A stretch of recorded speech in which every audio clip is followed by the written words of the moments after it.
एक नीलकंठ पक्षी ने बताया, जो स्त्री अपने पति का अपमान करती है तो विधाता उसे कौन सा दंड देते हैं। दर्शक बंधुओं, प्राचीन समय की बात है। धर्मपुर नामक एक गांव में एक सेठ रहा करता था। वह सेठ बड़ा ही दयालु स्वभाव का था, बड़ा ही कोमल हृदय का था।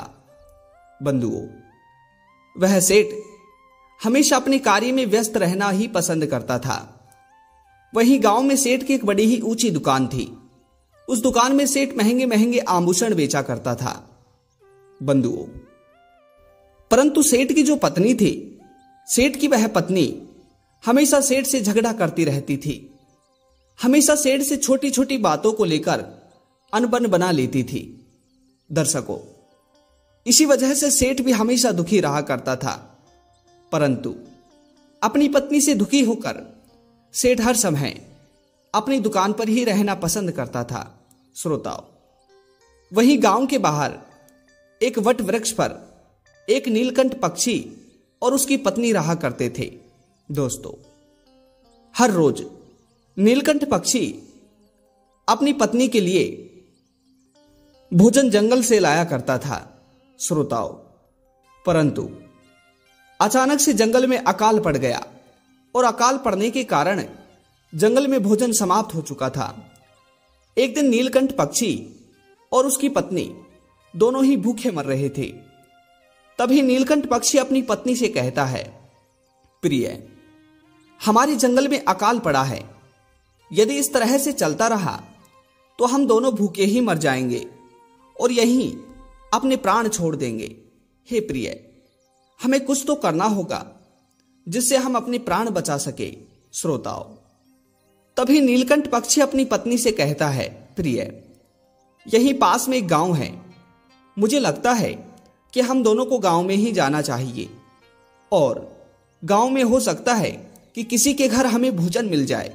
दोस्तों, तभी नीलकंठ पक्षी अपनी पत्नी से कहता है, प्रिय, मैं गांव में जाता हूं और तुम भी गांव में चलो। हम दोनों अलग अलग घरों में जाकर चेक करेंगे, अलग अलग लोगों के घर में जाकर देखेंगे कि कहीं हमें भोजन मिलता है या नहीं। दोस्तों, अब नीलकंठ पक्षी और उसकी पत्नी दोनों गांव के अलग अलग हिस्सों में फैल जाते हैं और अलग अलग घरों में जाकर भोजन देखने लगते हैं। दोस्तों, नीलकंठ की जो पत्नी थी वह उस सेठ और सेठानी के घर की छत पर जाकर बैठ जाती है। बंधु, नीलकंठ पक्षी की पत्नी जब उनकी छत पर जाकर बैठती है तो वह देखती है कि सेठ और सेठानी आपस में झगड़ा कर रहे हैं। उन दोनों के बीच में घमासान युद्ध हो रहा है। दर्शक बंधुओं, नीलकंठ पक्षी की पत्नी देखती है कि सेठानी अपने पति को बुरा भला बोल रही है। अपने मुंह में जो आए वही बोल रही है, अपने पति का अपमान कर रही है। वहीं सेठ के पड़ोसी सेठ और सेठानी के इस झगड़े को देख रहे हैं। बंधुओं, यह देखकर नीलकंठ पक्षी की पत्नी वापस अपने घोंसले पर आ जाती है। उधर कुछ ही समय बाद नीलकंठ पक्षी भी भोजन को लेकर नीलकंठ पक्षी अपने स्थान पर आ जाता है। दर्शक बंधुओं, अब जैसे ही नीलकंठ पक्षी अपनी पत्नी को आकर देखता है तो वह देखता है कि अब उसकी पत्नी खाली हाथ ही बैठी हुई है। यह देखकर नीलकंठ पक्षी सोचता है कि हो सकता है मेरी पत्नी को भोजन ना मिला हो, परंतु कोई बात नहीं, मुझे तो भोजन मिला है। आज की रात्रि इसी भोजन को खाकर हम काट लेंगे। दर्शक बंधुओं, तभी नीलकंठ पक्षी अपनी पत्नी को भोजन देता है। अब दोनों पति और पत्नी आराम से भोजन करते हैं। उसके बाद में अचानक से नीलकंठ पक्षी की पत्नी नीलकंठ पक्षी से कहती है, पिया जी, आज मेरा मन बहुत उदास है और इसी वजह से मैं बिना भोजन के ही वापस लौट आई। बंधुओं, अब अपनी पत्नी की बात को सुनकर नीलकंठ पक्षी अपनी पत्नी से कहता है, प्रिय, बताओ आखिर तुम्हारा मन उदास क्यों है। दोस्तों, तभी नीलकंठ पक्षी की पत्नी कहती है, पिया जी, खैर मैं आपको पूरी बात तो नहीं बता पाऊंगी, परंतु मेरा आपसे एक प्रश्न है। मेरा प्रश्न यह है कि आखिर जो स्त्री अपने पति का अपमान करे तो भगवान उसे कौन सा दंड देते हैं। दर्शक बंधुओं, अपनी पत्नी के मुख से इस प्रश्न को सुनकर नीलकंठ पक्षी अपनी पत्नी से कहता है, प्रिय, अगर वास्तव में तुम्हें इस बात के बारे में जानना है तो तुम्हें इस कहानी को पूरा सुनना होगा। मैं तुम्हें एक छोटी सी कहानी सुनाता हूं। इस कहानी को सुनने से तुम्हें तुम्हारे प्रश्न का जवाब मिलेगा। दर्शक बंधुओं, तभी नीलकंठ पक्षी अपनी पत्नी से कहता है, प्रिय, एक बार किसी एक जंगल में एक जंगली भैंसा रहा करता था और वहीं पास में एक राज्य था। राज्य के सभी लोग जंगल के रास्ते होकर जाने से घबराते थे, क्योंकि जो भी लोग जंगल के रास्ते होकर गुजरते थे उन सभी को वह जंगली भैंसा मार दिया करता था। बंधुओं, उस जंगली भैंसे के साथ उसकी पत्नी और उसके 2 पुत्र भी रहा करते थे, जो जंगल के रास्ते से होकर किसी को भी नहीं आने दिया करते थे। बंधुओं, अब राज्य के सभी लोग उस जंगली भैंसे के इस वर्ताव से पूरी तरह से परेशान थे। एक दिन उस राज्य के राजा के पास राज्य के सभी लोग इकट्ठे होकर पहुंच जाते हैं। सभी लोग जाकर राज्य के राजा को ये बात बताते हैं कि हमारे जंगल में होकर जा रहे वो रास्ते में एक जंगली भैंसा रहता है और वह जंगली भैंसा किसी को भी जंगल के रास्ते होकर नहीं जाने देता। जो भी जाता है तो वह जंगली भैंसा उन्हें मार ही देता है। हे राजा, हम पूरी तरह से दुखी हैं। दोस्तों, अब अपनी प्रजा की बात को सुनकर वह राजा उस जंगली भैंसे का शिकार करने के लिए अपनी रानी को साथ लेकर और कुछ सैनिकों को साथ लेकर पहुंच जाता है। दर्शक बंधुओं, जैसे ही भैंसे को वह राजा आते हुए दिखाई देते हैं तो जंगली भैंसा अपनी पत्नी से कहता है, हे प्रिय, मुझे लगता है कि आज हमारा अंत निकट है, क्योंकि इस राज्य के राजा हमारा शिकार करने के लिए आ रहे हैं। मुझे इस बात का भली भांति पता है कि राजा साहब हमसे बल में अधिक हैं। वे बड़े ही प्रतापी हैं और बड़े ही महान वीर योद्धा हैं। हम चाहकर भी उनसे जीत नहीं पाएंगे। परंतु हे प्रिय, कहते हैं कि अगर सामने करने वाला ताकतवर हो तो उसके साथ सामना करना और भी ज्यादा सफल हो जाता है। दोस्तों, तभी वह भैंसा अपनी पत्नी और अपने पुत्रों से कहता है कि चाहे राजा साहब से युद्ध करने में मेरे प्राण चले जाए, परंतु मैं मरते दम तक आप तुम्हारी सेवा करूंगा, तुम्हारी रक्षा करूंगा और तुम्हारी रक्षा करना ही मेरा कर्तव्य है, मेरा धर्म है। दर्शक बंधुओं, तभी वह भैंसा अपनी पत्नी से कहता है, हे प्रिय, अगर राजा साहब के हाथों मैं मारा जाऊं तो उसी समय तुम हमारे दोनों पुत्रों को लेकर यहां से कहीं दूर चले जाना, क्योंकि मैं नहीं चाहता कि मेरे साथ साथ राजा साहब के हाथों तुम्हारी भी बलि चढ़े। दर्शक बंधुओं, अब थोड़ी ही देर बाद राजा साहब उस जंगली भैंसे के बड़े ही नजदीक आ चुके थे। जंगली भैंसे के नजदीक आते ही राजा साहब अपनी रानी को एक पेड़ के नीचे खड़ी कर देते हैं। अब रानी पेड़ के नीचे खड़ी होकर उस नजारे को देखने लगती है। उधर राजा साहब के जो सैनिक थे वे उस जंगली भैंसे पर हमला कर देते हैं। बंधुओं, जैसे ही जंगली भैंसे पर वह सैनिक हमला करते हैं तो जंगली भैंसा अपने लंबे लंबे सींगों से उन सभी सैनिकों को मार गिराता है। परंतु एक सैनिक की तलवार से अचानक से जंगली भैंसे का एक सींग कट जाता है। दोस्तों, अब जैसे ही जंगली भैंसे का एक सींग कटता है तो जंगली भैंसा अब उन सैनिकों से डटकर सामना नहीं कर पाता है। दोस्तों, अब जैसे तैसे कर कर वह जंगली भैंसा राजा साहब के सारे सैनिकों को मार गिराता है।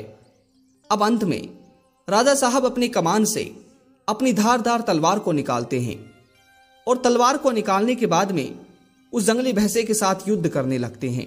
दोस्तों, अब काफी समय तक लगातार राजा साहब उस जंगली भैंसे के साथ युद्ध करते हैं और वह जंगली भैंसा भी राजा साहब के साथ लगातार युद्ध करता है। दर्शक बंधुओं, अब जो जंगली भैंसे के पुत्र थे, अब वे अपने पिता की इस दुर्दशा को नहीं देख पाए और जंगली भैंसे का एक बड़ा वाला पुत्र राजा साहब से युद्ध करने के लिए आगे बढ़ता है। बंधुओं, जैसे ही वह जंगली भैंसा युद्ध करने के लिए राजा साहब की तरफ बढ़ता है तो राजा साहब अपनी धारदार तलवार से उस जंगली भैंसे की पुत्र को मार देते हैं। बंधुओं, यह देखकर जंगली भैंसा अपने मन ही मन बड़ा ही रोता है और यह नजारा देखकर जंगली भैंसे को अधिक क्रोध आता है। उसके बाद में जंगली भैंसा राजा साहब की तरफ बड़े ही क्रोध की भावना में मारने लगता है। दोस्तों, काफी समय युद्ध होने के बाद राजा साहब अपनी धारदार तलवार से उस जंगली भैंसे की गर्दन को धड़ से अलग कर देते हैं। बंधुओं, यह देखकर जंगली भैंसे की पत्नी बहुत दुखी होती है। अब अपने पिता की मृत्यु को देख जंगली भैंसे का छोटा वाला पुत्र राजा की तरफ युद्ध करने के लिए बढ़ता है। दोस्तों, जंगली भैंसे की पत्नी अपने छोटे वाले पुत्र को बहुत रोकती है, परंतु कहते हैं कि अपनों की रक्षा करना वीरता मानी जाती है। बंधुओं, अब जैसे ही राजा साहब की तरफ जंगली भैंसे का छोटा पुत्र युद्ध करने को बढ़ता है तो काफी समय बाद राजा साहब अपनी धारदार तलवार से उस जंगली भैंसे के छोटे वाले पुत्र को भी मार देते हैं। दर्शक बंधुओं, अब रानी जंगली भैंसे के सारे परिवार को समाप्त होते हुए अपनी खुली आंखों से देख रही थी। रानी को बड़ा ही दुख होता है। बंधुओं, अंत में वह राजा उस जंगली भैंसे के सारे परिवार को मिटा देता है। अब जंगली भैंसे की पत्नी बचती है। वह राजा साहब के पैरों में गिरकर अपनी आंखों से आंसुओं को बहाने लगती है। बंधुओं, अब उस रानी से जंगली भैंसे की पत्नी की यह दुर्दशा नहीं देखी गई। अंत में राजा साहब की पत्नी उस जंगली भैंसे की पत्नी के पास जाती है और उसे दिलासा देती है, बहन, मुझे इस बात का भली बात ही पता है कि तुम्हारा दुखी होने का कारण बहुत बड़ा है, क्योंकि अपनी आंखों के सामने अपनों की मृत्यु होते देख हर कोई रो पड़ेगा बहन, परंतु जो तुम्हारे पति ने किया है उन्हें उनकी करने का ही तो पश्चाताप मिला है बहन, इसमें दुखी होने की कोई बात नहीं है। हे बहन, आज मैं तुम्हें वरदान देती हूं कि तुम्हें और तुम्हारे पति और तुम्हारे दोनों पुत्रों को मृत्यु के बाद में वैकुंठ की प्राप्ति होगी। दर्शक बंधुओं, अब वह रानी भैंसे के सारे परिवार को वैकुंठ की प्राप्ति का वरदान देती है। अब वरदान सुनकर भैंसे की पत्नी बहुत प्रसन्न होती है। श्रोता बंधुओं, तभी भैंसे की पत्नी उस राजा साहब और रानी से एक वार्तालाप करने लगती है। भैंसे की पत्नी रानी से कहती है कि हे रानी साहिबा, अब मेरा पति और मेरे दोनों पुत्र मर चुके हैं।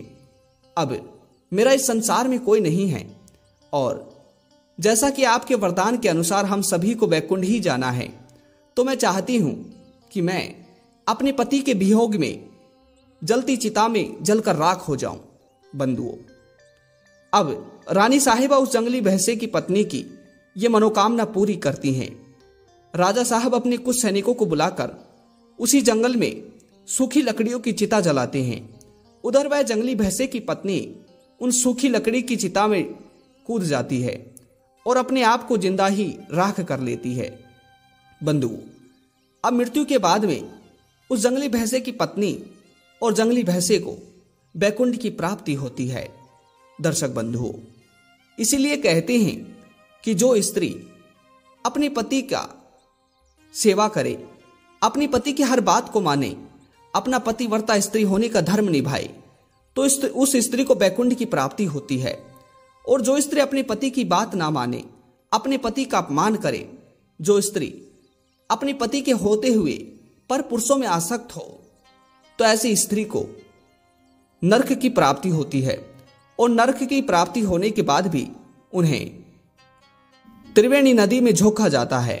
दर्शक बंधुओं, ये कहानी आप सभी को कैसी लगी कमेंट बॉक्स में जरूर बताइएगा। और एक बार पुनः मिलते हैं ऐसी ही ज्ञानवर्धक चर्चा के साथ। तब तक आप सभी लोगों का बहुत बहुत धन्यवाद।